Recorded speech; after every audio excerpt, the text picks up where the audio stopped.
በዚህ ሰዓት መወሰን በሚገባችሁ ውሳኔ ላይ ነገሮችን ለማመዛዘን ከፍተኛ ስራ እየሰራችሁ ትገኛላችሁ። እያንዳንዱን እውነታና ተጽዕኖዎች በዛ ጨዋታ ውስጥ የተሳተፉትን እና ደግሞ እያንዳንዱን ጠቃሚ የሆኑትን ሜምበሮች በመመርመር ይበልጥ በተፈጥሮ ያገኛችሁትን ነገሮችን ይበልጥ ተጨባጭ በሆነ መልኩ ሞር ፕራክቲካል በሆነ መንገድ በመጓዝ ቀጣይ ምን ማድረግ እንዳለባችሁ ምን መወሰን እንዳለባችሁ ለማወቅ ጥረት የማድረግ ነገሮች ይኖራሉ። ይሄ የእናንተ የተለመደው አካሄዳችሁ ሲሆን በተለይ አንዳንድ ችግሮችን ለመፍታት እናንተ ጥረት በምታደርጉበት ጊዜ እንደዚህ አይነት አካሄዶችን ትጠቀማላችሁ።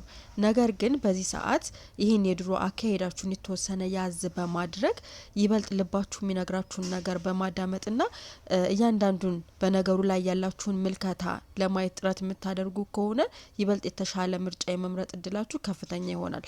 በተለይ በዚህ ጉዳይ ላይ ልባችሁ የሚነግራችሁን ለመከተል ጥረት የምታደርጉ ከሆነ እያንዳንዱን ሎጂካል የሆነ አካሄድ በዚህ ጉዳይ ላይ በመተው ልባችሁን የምትከተሉ የሚሆን ከሆነ ያለምንም ጥርጥር ልባችሁ በራሱ ትክክለኛና ተገቢ እንደሆነ የሚያምንበትን ይበልጥ ፊል የምታደርጉትን ምርጥ የሆነ ውሳኔ የመወሰን እድላችሁ ከፍተኛ ይሆናል ማለት ነው። ስለዚህ በዚህ ሰዓት ሞር አይምሯችሁን ሳይሆን ልባችሁን ለመከተል ጥረት ማድረጉ ተገቢ ይሆናል ማለት ነው።